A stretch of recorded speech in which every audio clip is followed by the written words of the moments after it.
Kilarigbo Live TV, ìkànnì amúlùdún àkọ́kọ́ tó ń gbé àṣà àti ìṣẹ̀lẹ̀ Yorùbá lárugẹ. Our president tomorrow, by the grace of God.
Of the youth of our country, Nigeria.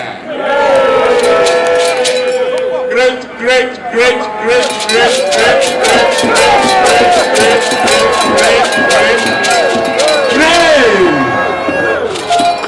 What about the blue revolution? Show me.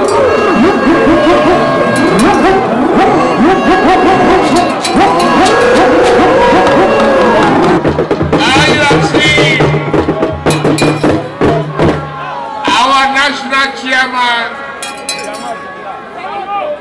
has done the job.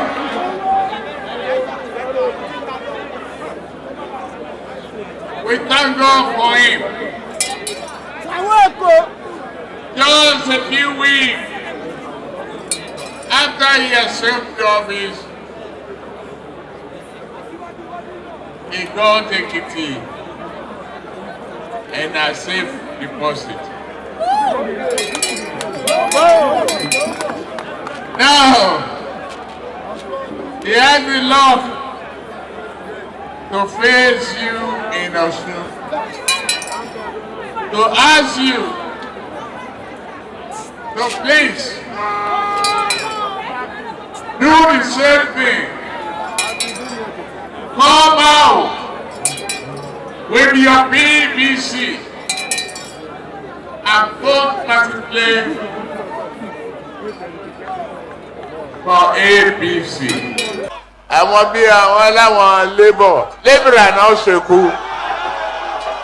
Ọlọ́run ní jẹ́ káyé ní onílébìrà o. Àmín o. Ọlọ́run ní sọ yín di lébìrà o. Àmín o. Ire lẹ máa bá délé o. Àmín o. Ire wo. Àṣẹ. Ilé ọmọ. Àṣẹ. Ire àlùbáríkà. Àṣẹ. Ẹ̀yin ló kàn. Bẹ́ẹ̀ni. Ẹ̀yin ló kàn. Àwa ni. Let me see your proof if you are determined for APC.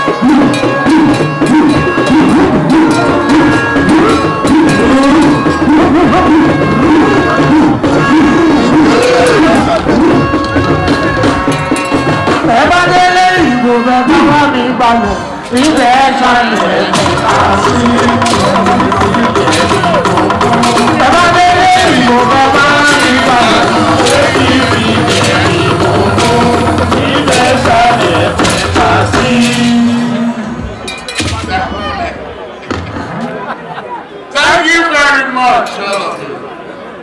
Also, the voting is now in your hand.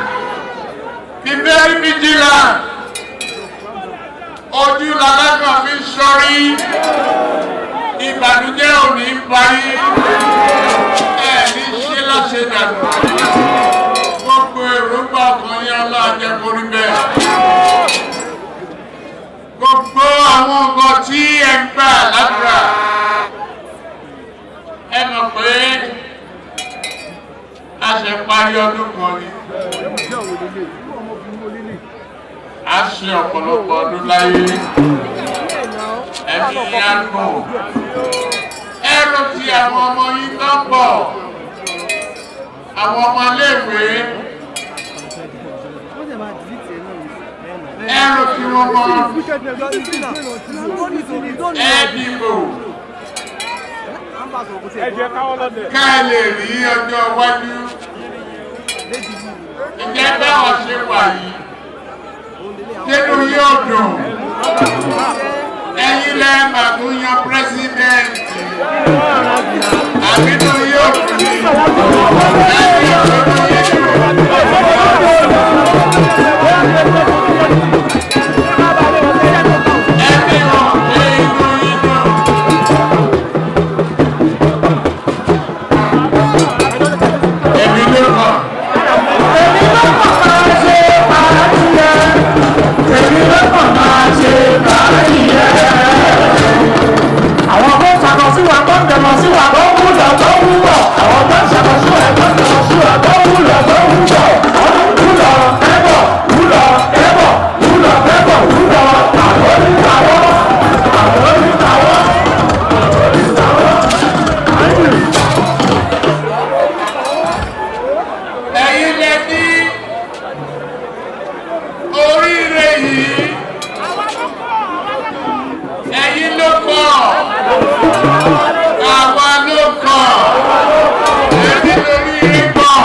Let's have some quiet, please.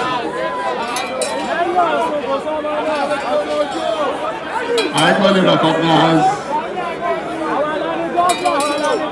the APC presidential candidate, our mentor, Asiwaju Bola Tinubu, the minister of Nigeria and the world.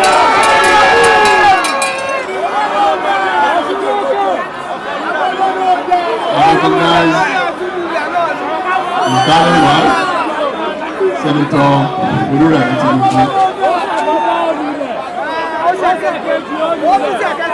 The APC presidential running mate, Senator Kashim Shettima. Thank you for being here.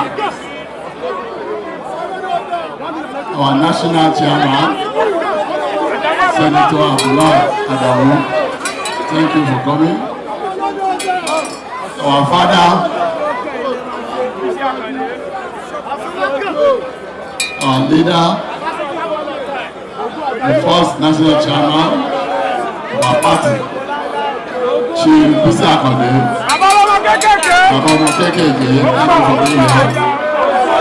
The APC National Secretary, Senator Yoruba.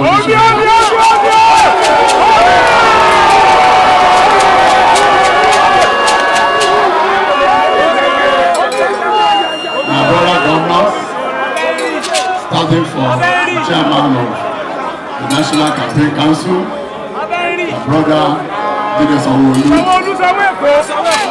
the co-chairman of the council, Governor Ganduje from Kano, and God bless you.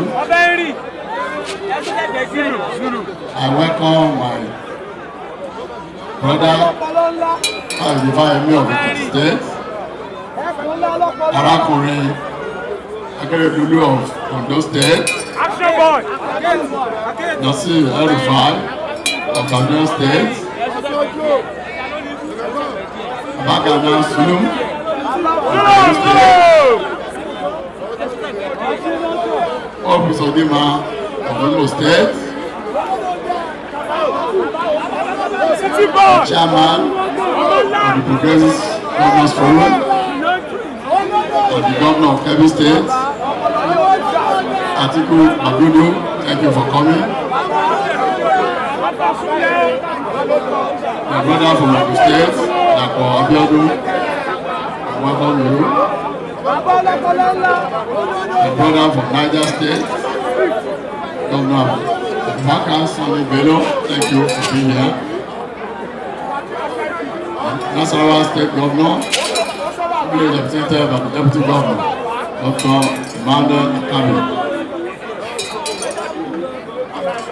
I equally recognize all the members of the National Working Committee that are here today. The Yalajas, Yalajao, Yabalajao, members of the various social political groups that are there. Oh yes! Oh yes, oh yes! Oh yes, oh yes, oh yes! For me, I recognize all the various communities, Igbo community, Igbo Kwenu,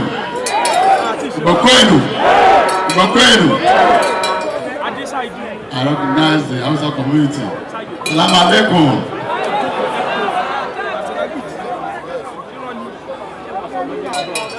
I recognize members of our great party, the Osun State particularly. The king of music himself, King Wasiu Ayinde, Bamwan. I thank you. Security objectives, I recognize all of you.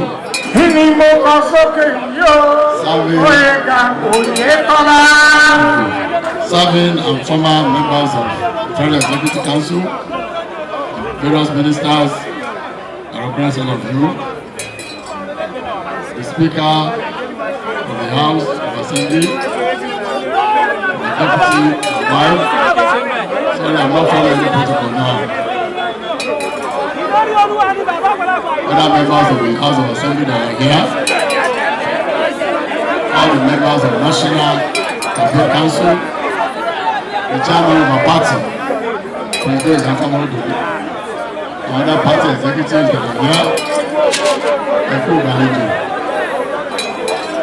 members of the State Executive Council, political functionaries, ladies and gentlemen. First of all, let me express my profound gratitude to the President of their country, President Muhammadu Buhari, for his inspirational leadership. and for his commitment to ensuring a very successful election in Abia State. I really want to appreciate the party, the national party, ably led by the chairman of the party, Senator Abdullahi Adamu, and all the distinguished members of the National Working Committee for taking the trouble to be here and being committed to the success of our election in Osun, having done very well in Ekiti. I thank you most sincerely. I must express my gratitude to the people of Osun for their support in the first 3.5 years and for believing in us. I believe within the 3.5 years we'll be able to start our responsibility in the areas of the welfare, we've been paying salaries, food, as I went due. We've supported the workers in the area of welfare. We've implemented minimum wage. We've introduced Osun Health Insurance Scheme. We've given food to at least 30 vulnerable people every month. In the area of health, we've revitalized not less than 320 health centers across the state. We've done the construction of General Hospital in Betedo and Ejigbo. We've actually committed so much to health. We've done some other general hospitals that are under construction. We are doing 120 beds in Ashubiaro as we speak. We are doing 20 staff quarters for our doctors. We have implemented commerce and clients. We are taking care of the welfare of our workers.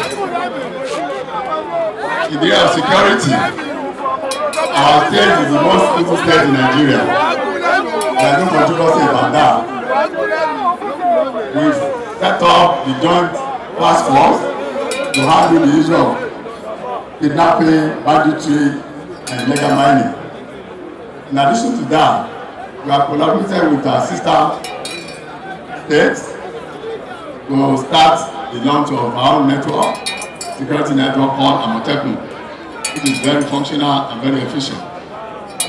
We have integrated